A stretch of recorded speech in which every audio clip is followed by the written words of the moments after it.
a scion of many worlds. She's not sure what to think when they descend upon the capital of Greenstone.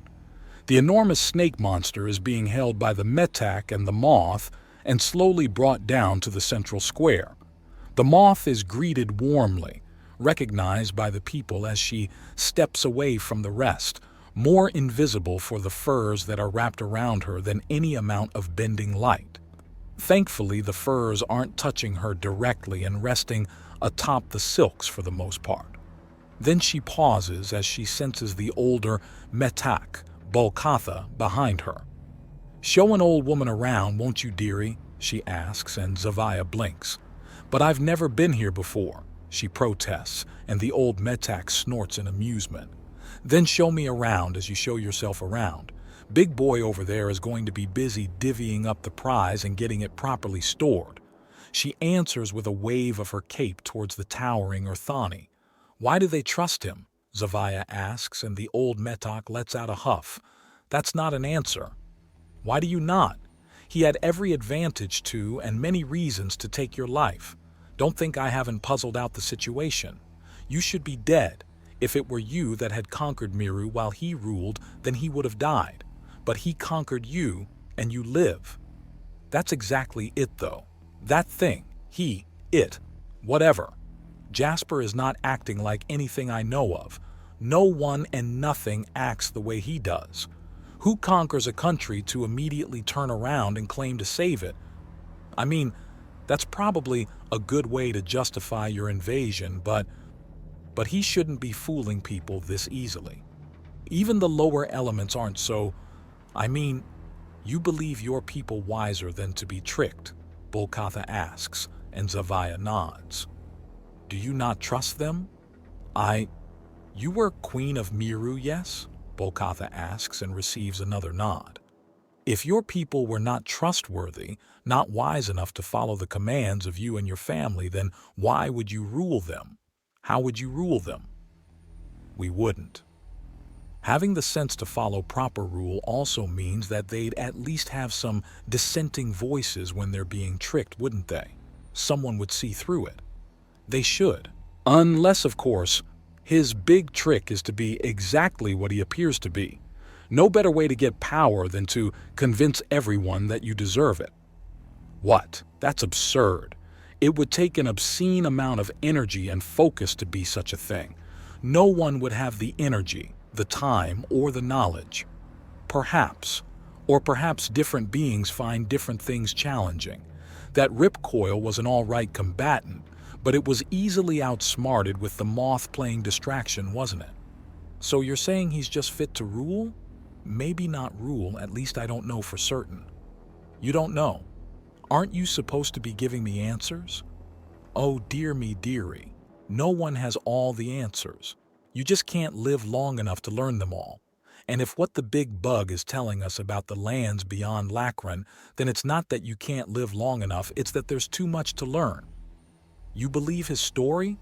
Wait, what am I asking? You confirm part of it. Those drawings and symbols. Some people remember the Age of Miracles more clearly than others. Mine have a very clear memory. I know. I'm not an idiot. I've been paying attention, but I need time to think. I need to figure out some way to make this work. I don't know what to do. I don't know how to move forward, and I'm not being given time to think. None of this. I don't know him. I don't trust him. He resembles a demon out of nightmarish stories, of some twisted false thing that is like something but not. A monster, but he's not acting like one, but is acting like one. The Luxway demons aren't known to the mountain clans. Tell me of them, Bolkatha asks, and Zavaya thinks on how best to explain, unaware that she and Bolkatha have an audience. To explain the demons, you need to understand the Luxway. You have my attention, child. Fine. The Luxway is about purity of purpose and use.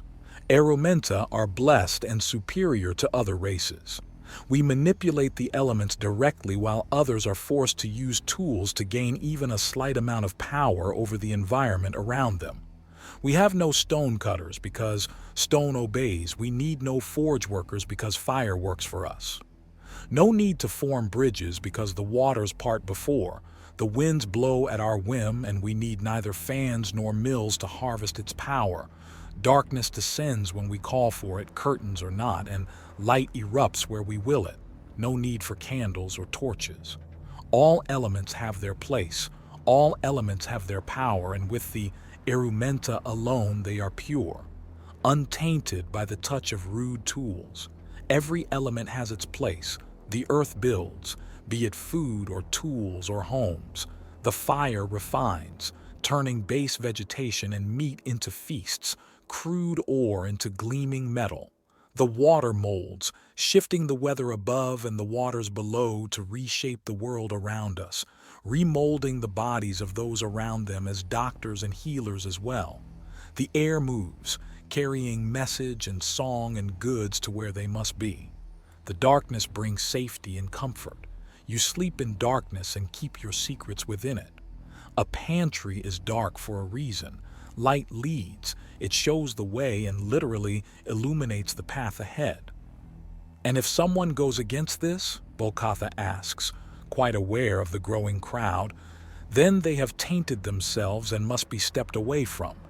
It's part of why the Dusk family that he's so fond of were shunned. They stepped into the ways of air to gain their wealth and sullied themselves. It must make it even more frustrating that Jasper finds their greatest value in their mercantile skills. It is. It really is, but that's what demons do. They pull people from their greatest paths and lead them to ruin.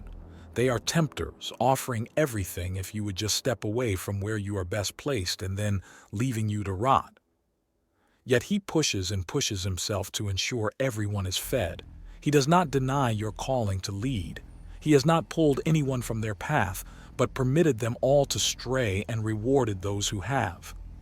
Yes, it's maddening. Urthani, but not. Demon, but not. I do not know what he is, only what he is not, yet also is. I know he's someone my niece really likes.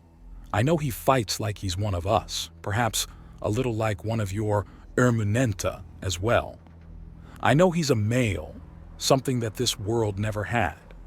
Maybe the ship that brought the other races had men on it, but they never made it to the surface. He's literally unlike anything on this world. Wait, hold on, someone from the crowd says before stomping forward and ripping off the warm hood that was over Zavia's head, revealing the iridescent hair. You're one of them. I am. Get her! Someone shouts, and Zavia gathers light in her hands to blast back at Cease! The command hits like a punch to the face, and the fight stops before it can begin. Jasper slowly walks over. His steps, normally somewhat padded, are now crisp and firm. The closer they draw, the more people let their conjured elements drop. Swirling winds are dispelled. Stones drop to the ground along with water, and fire snuffs out as the crowd parts to allow him there. What is the meaning of this? She's a follower of the Lux Way, the same bitches that messed with our minds and led us into the wild. I was eating bugs and worms because of them. They made me sleep in the dirt.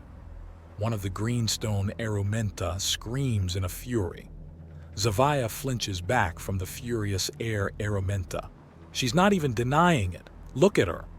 She was one of their victims. Her entire family manipulated to serve as their pawns. She was raised on the Lux Way and has only had any cause to look beyond it in the last few weeks. Her world is still spinning and she's trying to find her footing. She thinks you're a demon. Considering the things I've done to her, I'm glad she doesn't think me the source of all evil. She has to pay. For what? For driving us into the wilderness and forcing us to live as savages. I didn't know. It's a betrayal of the Lux Way to do that. There is a place for everyone, and savagery is not the place for anyone. Zavia protests, and Jasper nods. She's someone else who has been lied to. The lies were certainly different, but still terrible for their intention and effect, Jasper says. But she's also horrified at what the Lux Way has done here, despite being reared by the very people that nearly drove you to ruin. What does that tell you? Jasper asks, and there's silence. Well, it tells me that the ones that were actually out to harm others was a small group and their minions. The rest are far from being beyond redemption, if they even require it. But I know you're angry. It's easy to get angry. Anger is a natural and normal thing to feel when you've been wronged. But what good does indulging it do? Jasper asks. It makes me feel better? Someone asks, unsure of where he's going. And does it actually make things better? Sure, letting it out can feel great, but does it do anything else? Does it solve the problem? Does it heal the wounded? Does it somehow undo what's already been done? Jasper asks, and there's a pause. But it's not right. No, what happened to you isn't right, and hurting Zavia for being another victim would just make it worse. Just make more pain. There's a time to fight and a time to build. This is a time to build, to create and use the passions that drive you to make things better for yourself, not worse for others. That seems to be the last of it, for now at least, and the crowd slowly disperses. Jasper kneels down to Zavia's level and puts a hand on her shoulders. Are you all right? She looks up at him and tries to find some kind of lie, tries to find something to justify things and just can't. She looks down, unable to keep his gaze. He pulls her into a hug and she finds herself even less able to find words. There's a layer of axiom to blunt the edges of his claws so he doesn't hurt her as he gently pats her on the back. You'll be okay, all right? Just take it one step at a time and you'll get to a better place. Why? Someone asks, and Jasper turns to face a Fire Arumenta woman. Why what? I can't read minds, Jasper replies. Why is she getting so much attention? Why is she getting so much care? The Fire Arumenta asks. Because she's someone I took everything from. I thought I was dealing with an indulgent monster and instead found a confused child. I ripped everything from her personally and then was offered a chance to blunt the impact. So I have.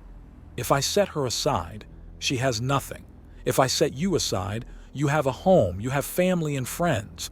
You need so very little help and she needs so much. And that witch, that mind-bending horror, does she get another chance? She asked for mercy. I understand it's wrong. She screams at him and he pauses. He just watches her huff and puff for a moment. Do you feel better now? He asks her and she rears back as if struck. Don't treat me like a child. Tell me why. Why that brain-fucking whore gets to live. She protests and he reaches out to put a hand on her shoulder. Because redemption is important, he says before thinking. On Earth, the world from where my memories hail, there is a prize, the Nobel Peace Prize. It's a grant of wealth and a symbol of prestige for those who have made the world a better place through wisdom and science, through art and advancement. It was started by a man known as the Merchant of Death, Alfred Nobel, a man who saw in a moment of clarity the impact he had upon the world and then changed it for the better. He had never intended to hurt people, but his creations led to the destruction and doom of many. Yet he turned it around. He changed for the better and made the world a better place for it. And you think she'll be the next Nobel? Please. Maybe not. But there is a chance, a hope for a better tomorrow, but that tomorrow won't ever come if we don't try to make a better today. If we don't have the ability to forgive each other or the drive to improve ourselves and our lot in life, then how will anything get any better? I don't know, she admits. Neither do I, Jasper replies.